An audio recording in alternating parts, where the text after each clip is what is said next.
ජස්මි කඩානෝ XRP ඒ වගේම ගලා coins වලට මොන වගේ ඉරණමක් අත්වේද කියන එක තමයි අපි අද කතා කරන්න යන. අපි මුලින්ම ජස්මිකින් පටන් ගමු. දැන් අපිට පේනවා one day chart එකේ 20 moving average එකෙන් රිජෙක්ට් වෙලා තමයි මේ වැටෙන ගමන් තියෙන්නේ.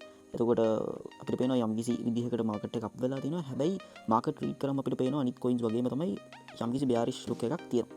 ඉතින් ඒක නිසා බැරි වෙලාවක්වත් මෙන්න මේ high low එක මෙන්න මේ low එක break කරොත් එහෙම ගොඩක් වෙලාවට මාකට් එක මේ යට තියෙන ලෝස් චෙක් කරන්න පුළුවන්. එහෙමුණොත් එහෙම ගොඩක් වෙලාවට මෙයාට හම්බෙන හොඳම සපෝට් එක තමයි මේ 0.00837 කියන්නේ. ඉතින් ඒක නිසා ගොඩක් වෙලාවට ඒක ලොස් වුණොත් තමයි ගොඩක් වෙලාවට මේ යට තියෙන ලික්විඩිටි ගන්න එන්නේ. තමයි මෙතනින් සපෝට් එකක් කරගෙන ආයි මාකට් එකේ තව පොඩි හයි එකක් හදන්න යන්න ඉඩ තියෙනවා. ඉතින් ඒකත් පොඩ්ඩක් බලන්න. එහෙම නොවි බැරි වෙලාවක්වත් මෙන්න මේ හයි එක බ්‍රේක් කරලා මෙන්න මේ 20 daily moving average එක බ්‍රේක් කරොත් එහෙනම් ගොඩක් වෙලාවට මාකට් එක මෙන්න මේ හයිස් චෙක් කරන්න යන්න පුළුවන්. මෙන්න මේ ලෝස් චෙක් කරන්න මෙන්න මේ හයිස් චෙක් කරන්න යන්න පුළුවන් කියන එක මතක තියාගන්න. මොකද මම ඒක කියන්නේ මම දැක්ක හයිකනාශි chart එකේ මම දැක්ක යම්කිසි ට්‍රෙන්ඩ් ලයින් එකක් බ්‍රේක් කරලා තියෙනවා. මෙන්න මේ ඩේලි chart එකේ ඔයගලන්ට පේනවා ඇති මෙන්න මේක හයිකනාශික විතරයි පේන්නේ. ඉතින් මෙන්න මේ ට්‍රෙන්ඩ් ලයින් එක බ්‍රේක් කරලා තියෙන. ඒක නිසා ඒක ටිකක් පොසිටිව් සයින් එකක්. හැබැයි බැරි වෙලාවකට ඔයගොල්ලෝ මතක තියාගන්න අද දවසේ හෝ හෙට දවසේ මේ යටින් කැන්ඩල් ක්ලෝසින් එකක් සිද්ධ වුණොත් මේ යටට ආයිමත් આવොත් එහෙම ඒක ඉන්වැලිඩ් වෙනවා සම්පූර්ණයෙන්ම. ඒක හොඳට මතක තියාගන්න. අපි යමු ADA එකට කඩානෝ එකට. ඉතින් කඩානෝ එක මේ වෙනකොට ඉන්නේ අපි මේක අයින් කරගමු. මෙන්න මේක අපිට වෙන කඩානෝ එක ලොකු රේන්ජ් එකක තමයි ට්‍රේඩ් වුණේ. හරියටම ගත්තොත් 2024 දෙසැම්බර් මාසේ ඉඳන්. ඒතර ඔය රේන්ජ් එකේ සපෝට් එක තමයි මෙන්න මෙයා. ඔයගලන් පේනද අවස්ථා ගණනාවකදීම සපෝට් එකක් වෙච්ච හොඳ සෝන් එකක් තමයි මෙන්න මෙයා. ඒ කියන්නේ 0.55 වගේ සෝන් එකක්. 53 වගේ සෝන් එක. එතකොට 0.5 කියන සෝන් එක බැරි වෙලාවක්වත් ආයිමත් වැටුනොත් ගොඩක් වෙලාවට ඒක හොඳ සපෝට් එකක් වෙන්න පුළුවන්. ගොඩක් වෙලාවට 0.55 වගේ ලෙවල් එකක්. ඒක හොඳට මතක තියාගන්න. ඒ වගේ ලෙවල් එකකට ආවොත් ගොඩක් වෙලාවට මාකට් එක හොඳ සපෝට් එකක් වෙන්න පුළුවන් කියලා කඩානෝ එකට. හරි. එතකොට ඔයගොල්ලන්ට පේන ඇති මෙන්න මේ වීක්ලි chart එකේ 200 moving average එක මේ කඩානෝ එකේ ගොඩක් අවස්ථාවල සපෝට්ස් ඇවිල්ලා තියෙනවා. මේ අවස්ථාව තුනේම මේ සපෝට් එකට අමතරව මේ ඩයිනමික් සපෝට් එකකිනුත් මාකට් එක හෝල්ඩ් කරන් ඉඳලා තියෙනවා. ඒ නිසා බැරි වෙලාවක්වත් දැන් මෙතනට එන්න කලින් සමහර විට මෙන්න මෙයාගෙන් සපෝට්ස් අරන් මගින් හැරෙන්න පුළුවන්. අපි දන්නේ නැහැ මොන වගේ දෙයක් වෙයිද කියලා. මෙයාගෙන් මගින් හැරෙන්නත් පුළුවන්. බැරි වෙලාවක්වත් මෙයාවම ටෙස්ට් කරන්න එන්නත් පුළුවන්. ඒ නිසා මේ සිනාරියෝ දෙකම ඔළුවේ තියාගන්න. බැරිලාක උඩට ගියොත් එහෙම අනිවාර්යයෙන්ම මේ yellow line එක තමයි weekly 20 week moving average එක ගොඩනගන bull market support band එක. ඒකෙන් ගොඩක් වෙලාවට rejection එකක් එන්න පුළුවන්.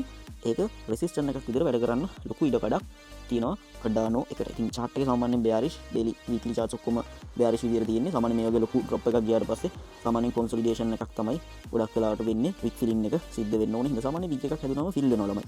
මොකද මේ බලන්න මේ 2025 මේ කියන්නේ මේ අවුරුද්දේ පෙබරවාරි මාසේ මුල හදපු මේ කැන්ඩල් එක බලන්න මේ ලොකු wick එකක් හැදුනා. ඒක බලන්න මේ wick එකෙන් 150කට එහා මාකට් එක fill කරන්න ඇවිල්ලා තිනවා. මේ බලන්න මේ පොඩි ප්‍රමාණයක් කියලා යප් එකක් ගිහිල්ලා ආයිමත් ඇවිල්ලා තිනවා. මාකට් එක මෙන්න මේ විග් එක ෆිල් කරන්න. ඒක නිසා විග් ෆිලින් කියන එක ඊට පස්සේ ආයිමත් අප් එකක් ගිහිල්ලා සම්පූර්ණයෙන්ම ආයි ඇවිල්ලා මේ විග් එක සම්පූර්ණයෙන්ම ෆිල් කරලා තිනවා. ඉතින් විග් එකක් හැදුනොත් කොටක් වෙලාවට මේ විග් එක ෆිල් වෙනවාමයි. ඉතින් ඒක හොඳට මතක තියාගන්න. ඒක සාමාන්‍යයෙන් මාකට් එකේ තියෙන තියරි එකක්. ඒක ගොඩක් දුරට වෙනවා. ඉතින් අපි XRP එක පැත්තට ගියොත් එහෙම XRP එක අපි weekly chart එක XRP එකේ දාගත්තොත් XRP එක පොඩි ප්‍රමාණයක් අප් වුණා. XRP එක EMA එක දාගෙන බැලුවොත් එහෙම XRP එක බලන්න ඕගලන්ට පේනවා ඇති XRP එක මේ වෙනකොට 20 week EMA එක ටෙස්ට් කරන ගමන් ඉන්නේ. ඔයගලන්ට පේන ඒක රිජෙක්ෂන් එකකුත් ඇවිල්ලා තිනවා. ඒක නිසා මම හිතනවා මේක ලොකු රෙසිස්ටන්ස් එකක් විතර වැඩ කරයි. ඩේලි කැන්ඩල් එකක් හරි බලන්න මෙයාගේ යටින් හරි. ඒ කියන්නේ මේ ලෙවල් එකට යටින් මේ ලෙවල් එකට යටින් ඩේලි bearish කැන්ඩල් එකක් විදිහට රෙඩ් කැන්ඩල් එකක් ෆෝම් වුණොත් එහෙනම් ගොඩක් වෙලාවට මේ රිජෙක්ෂන් එක කන්ෆර්ම් වෙනවා. ඒ වගේම තමයි මෙන්න මේ zone එකෙන් උඩ ඩේලි කැන්ඩල් එකක් ක්ලෝස් වුණොත් උඩ දැන් ඔයගලන්ට පේනද මේ 20 week moving average එක වගේ මේ daily chart එකේ ඔයගලන්ට පේනවද මෙතන වැටලා තියෙනවා moving average ගොඩක් එක ළඟ වැටලා තියෙනවා. ඒක නිසා මේ dynamic resistance විදිහට weekly chart එකෙත් daily chart එකෙත් resistance ඇවිල්ලා තියෙනවා. ඒක නිසා තමයි market එක මෙතනින් උඩට යන්න පොඩ්ඩක් අදිමදි කරලා තියෙන්නේ. හැබැයි අනිත් coins වගේ නෙමෙයි XRP පොඩ්ඩක් නෙමෙයි ටිකක් ලොකුවට bullish scenario එකක් තියෙනවා අනිත් coins වලට සාපේක්ෂව. ඒක නිසා බැරි වෙලාවකත් මේ area එකකට ලස්සනට break කරගන්න පුළුවන් වුණොත් forward candle එකකින්වත් අඩුම තරමේ අපිට හිතා ගන්න පුළුවන් market එක ගොඩක් වෙලාවට මේ highs check කරන්න යයි කියලා. ඉතින් ඒක නිසා හැබැයි ඒකත් මතක තියාගන්න ඒක ලොකු wig එකක් තියෙනවා. ඉතින් highs fill කරන්න යයිද wig එක fill කරන්න යයිද කියන එක අපිට sure නැහැ. හැබැයි අනිත් coins වලට සාපේක්ෂව සැලකිය යුතු bullish signs ටිකක් XRP එකේ නම් ඇත්තටම තියෙනවා. XRP එකත් මේ වෙනකොට face කරන්නේ ලොකු resistance එකකට ඔයගලන්ට පේනවා ඇති. ලොකු resistance එකක් කියන එක මෙන්න මේ line එක. ඉතින් ඒකයි ඩයිනමික් රෙසිස්ටන්ස් කීපෙකුයි එක ළඟ වැටලා තියෙන්නේ. ඒක නිසා ටිකක් හෙවි රෙසිස්ටන්ස් ඒරියා එකකට තමයි මේ වෙනකොට XRP එක ෆේස් කරන්න. එක පැත්තකින් 20 week moving average එකක් තියෙනවා, අනිත් පැත්තෙන් previous support එකක් තියෙනවා. දැන් resistance එකක් විදිහට වැඩ කරනවා. daily chart එකේ moving average තියෙනවා. ඒක නිසා ටිකක් අමාරු තැනක තමයි XRP එක මේ වෙනකොට ඉන්නේ.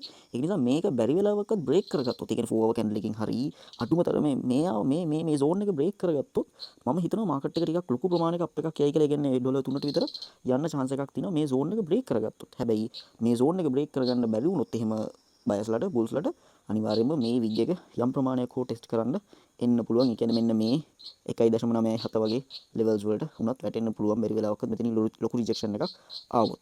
එහෙනම් අපි යමු ගලා එකට.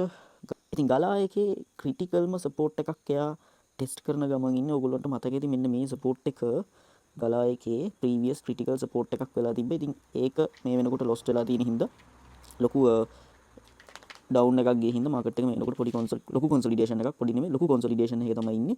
අපි දන්නේ නැහැ මොකක් වෙයිද කියලා ඊළඟට. ගලා එකේ view එක නම් ඇත්තටම එහෙම ක්ලියර් view එකක් නෙමෙයි ඇත්තටම ගලා එකේ තියෙන්නේ. ඒ නිසා ගලා එක මොන විදිහට යයිද කියන එක පොඩ්ඩක් බලන්න ඕන ඉස්සරහට. ඒකේ හරි view එකක් නැහැ. මෙතන fair value gap එකක් තියෙනවා, යට week එකක් තියෙනවා. ඉතින් මොනවා වේද කියන එක ගලා එකේ නම් පොඩ්ඩක් අවිනිශ්චිතයි. හරි උත්තරයක් ගලා එකට දෙන්න බෑ.